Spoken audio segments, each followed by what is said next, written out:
Well, we're joined again by Empress, number 4010, built 1925, not the big barrel, 3-speed, 5-horse, so basically mechanically it's the same as the Busy Bee, but as a general haulage engine rather than the Showman's engine which you've got here. Because the Showman's engine is only a road haulage engine with the dynamo and the decoration. So here it comes with a typical load that it would have worked with in its working days. I say it was new to Henry Workman at Woodchester, just down the road in April 1925. It was used for the job you see it doing here this afternoon, timber haulage and extraction. And like all the other engines we've talked about, it has a winch inside the near side back wheel, so they would have gone down the wood with that trailer, or an older trailer than that one, winkled out the timber with the winch, loaded it onto the trolley and then taken it back to the sawmill.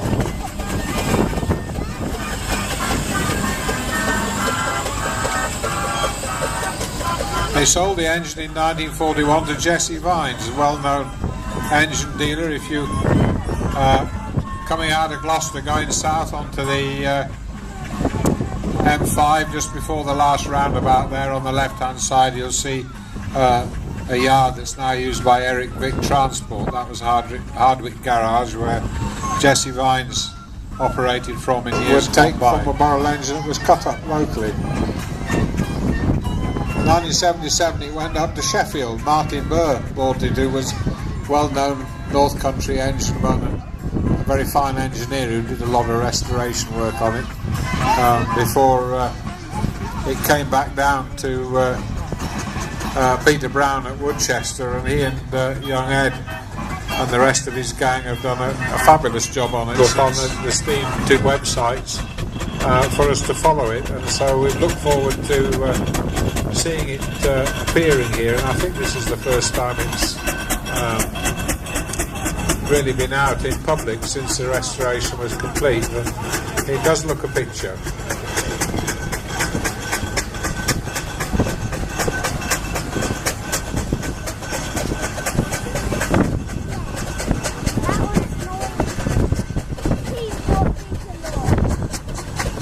Burrells are always rather nice engines to drive and listen to because they have a good chuff, whereas the Fowlers don't make so much noise. And of course, when you get the arguments raging about which is best, the Fowler man will say, well, Burrells shout the house down, whereas Fowlers just get on and pull it down. But the arguments about the merits of the different sorts of engines rage.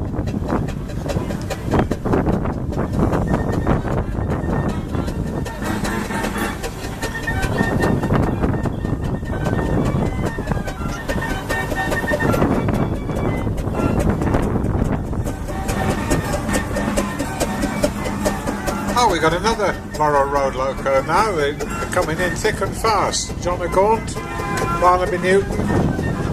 Very, very similar really to that lovely one standing out in the middle.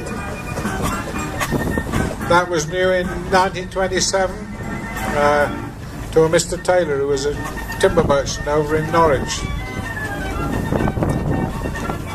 Retired and went into preservation in 1955, was with a man called Ron Devo. And it rallied around the Cambridge area quite a bit in those days. The present owner bought it in 1971. And it's, since then, of course, it's had the full treatment.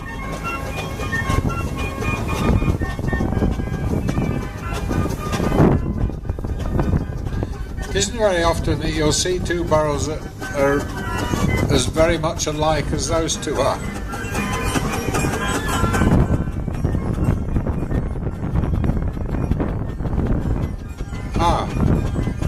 We've also got Shadwell Catering in action here by the look of it. Is that the tea going in? Coming out. What have we got? Oh, beef, roast beef. Lovely. You'll back it up to that trailer and he will undoubtedly stop short, because the nigger always do for safety, and then somebody will say 6 inches. And it all gets a bit challenging at that point. We're just going to get a bit straighter onto the job.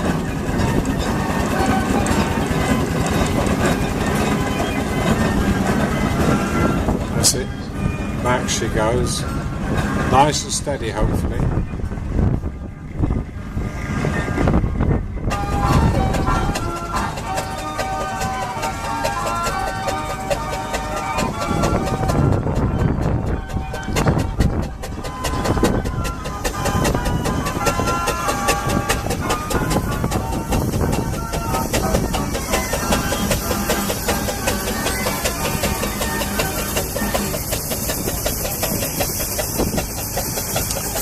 And we got the Sentinel coming round again, the S6. Richard Hazel has got quite a collection of these actually. He's got the 4-wheeler, the 6-wheeler and the only 8-wheeler. So it's always nice to see them out. And of course they are a great tool for rallying. You can cover the ground when that gets going. You can average 45 or 50 miles an hour without too much trouble on a run.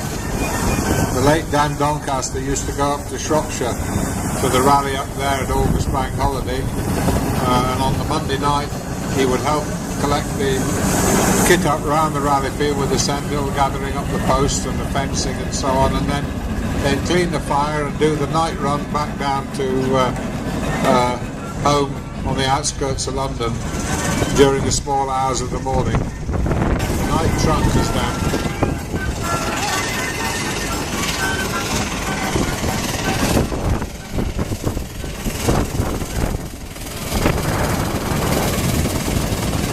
Looks like we're getting down the bunker a bit on Panther, a bit of house coal appearing from somewhere. Oh, that's a bit of Iron Bridge, is it, from the run? Yeah. Yeah. It was good stuff though, wasn't it? So, good in parts, like the curate's egg, yeah.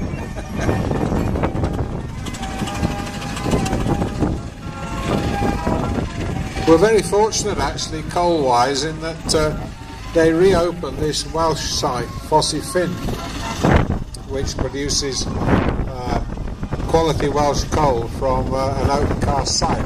Most of the good Welsh coal came from the very deep mines, Deep Navigation, Mardy and places like that, the traditional old Welsh pits which closed many, many years ago because of the depth.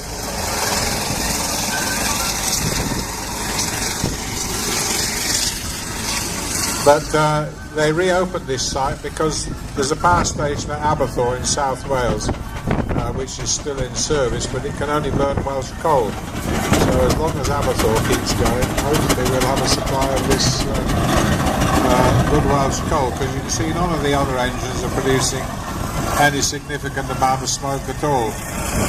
Now if the sender will keep circuiting around like that for about 5 miles, eventually the superheat will come in and then he'll really fly.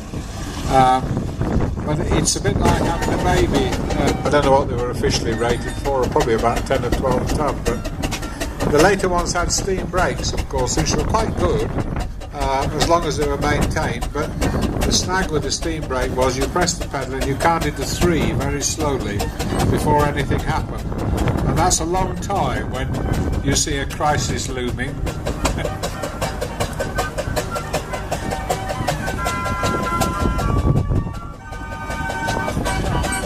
There you are, look at that. That's lovely old single cylinder engine just paddling quietly around with that load of logs.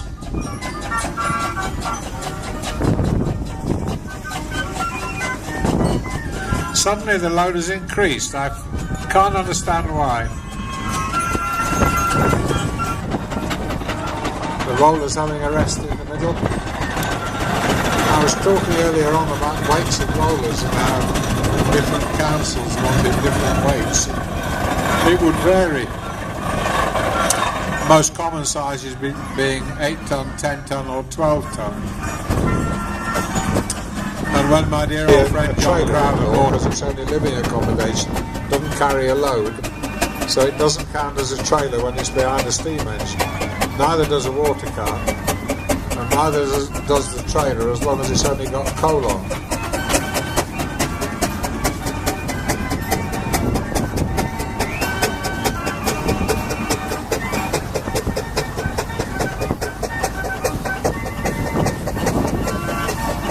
You listen to that engine as it comes round, how lovely and even the beat is, because part of the art of setting an engine up is to get the chuff equal at both ends. If the valve isn't set right, they get a bit one-legged, so there's a big chuff and a little chuff.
Now you're for it, Tony. Come here, I've got a walkabout one.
that the little fast, lightweight road tractors were converted into rollers for this very purpose, chasing the task player.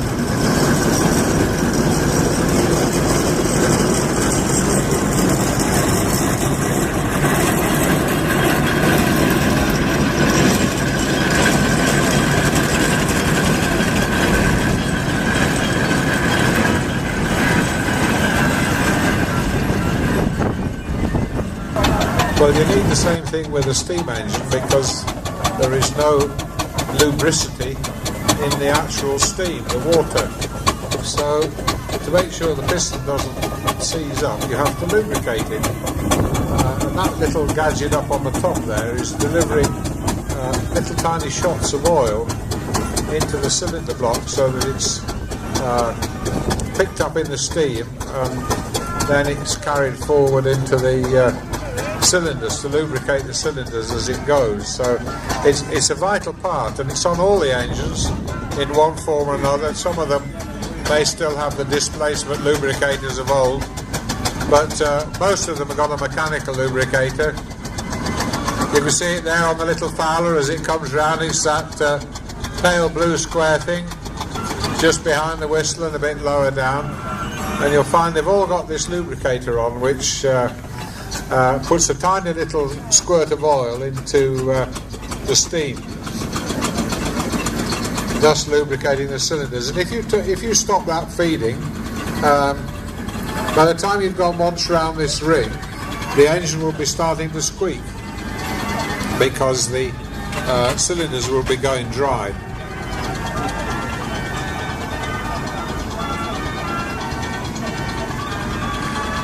Well, the living van's having another turnout, but different engine this time. We got a Garrett on the front.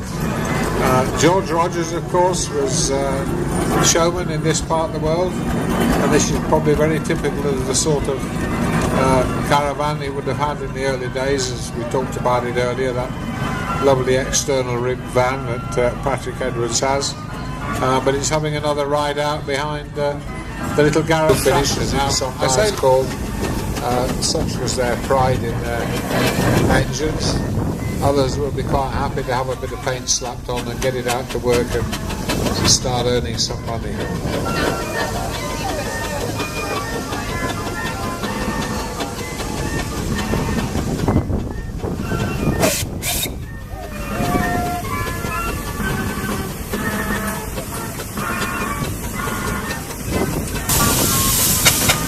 Norfolk registration, AO, Thetford. Right, well, he's away with the roller. Now you'll hear an engine bark a bit.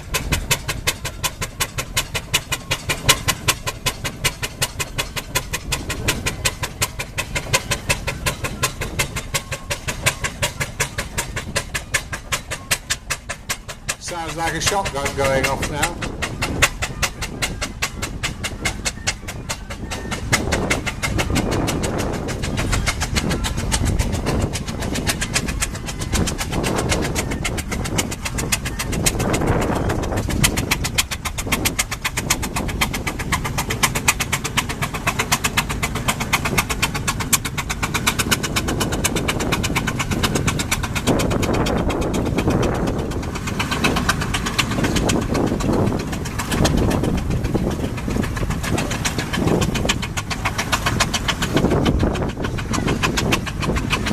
This will probably result in a demonstration of tube expanding before the day's out, but we shall see.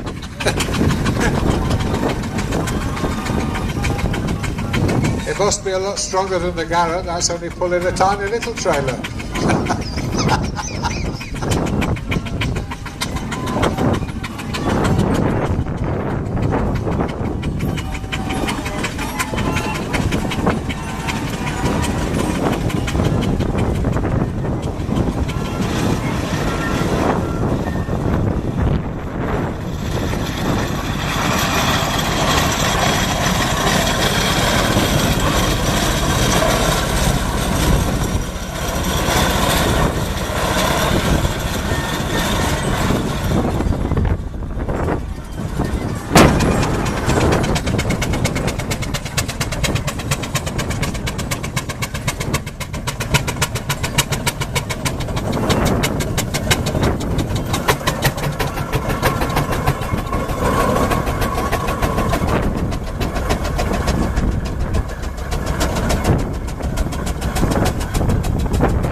well, there you are, a little demonstration of the power of steam, if you like.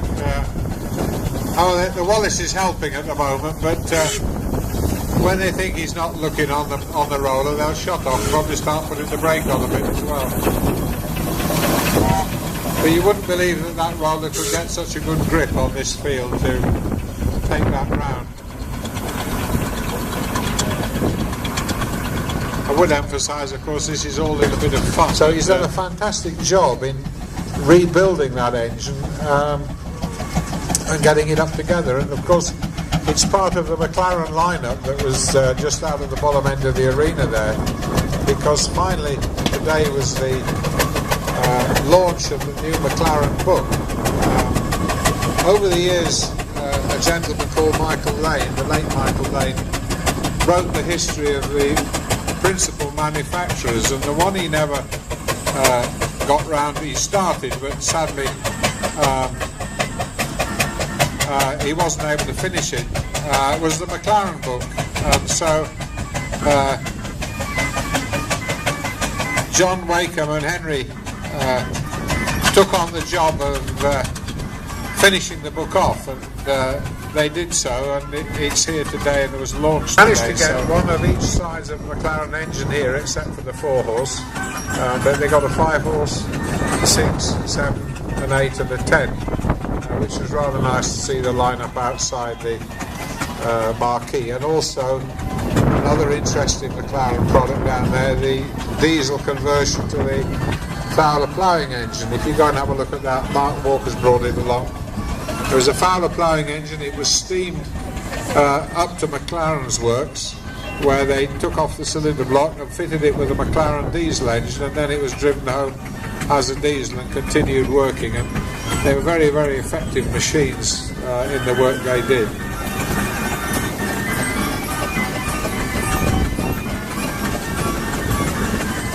So here it is, the 7 holes, I say, that came out of the river in New Zealand.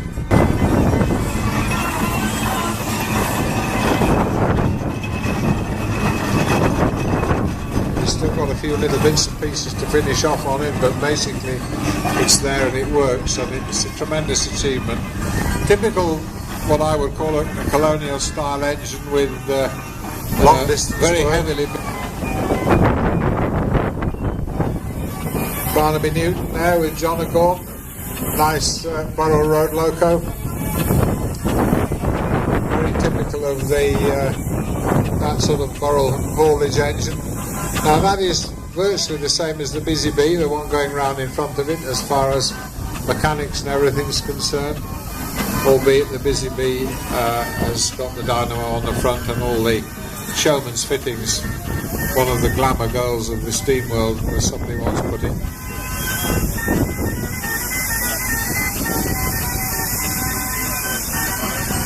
Adrian Shipman's roller putting a horse on the front, they'd have something similar, so they adopted their home city's crest, which is the Father Owls.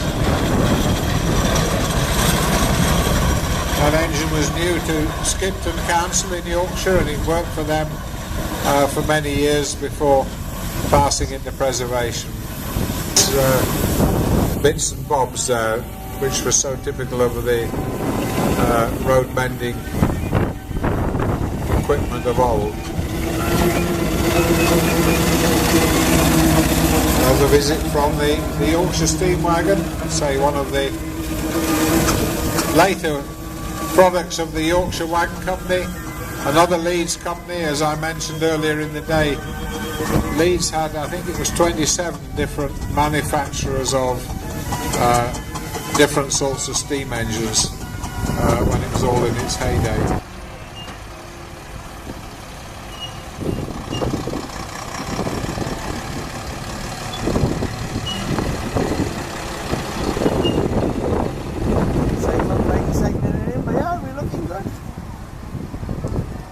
You must be looking out the back window.